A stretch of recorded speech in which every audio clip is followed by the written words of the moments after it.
চলো নামাজ পড়ি সবে, সময় ফেরত নাই আর পাবে। দম ফুরালেই যাইতে হবে অন্ধকার কবরে।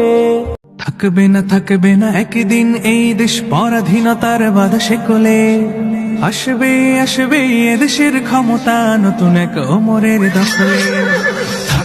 থাকবে না একদিন এই দেশ পরাধীনতার বাধা শেকলে। আসবে এদেশের ক্ষমতা নতুন এক ওমরের দখলে।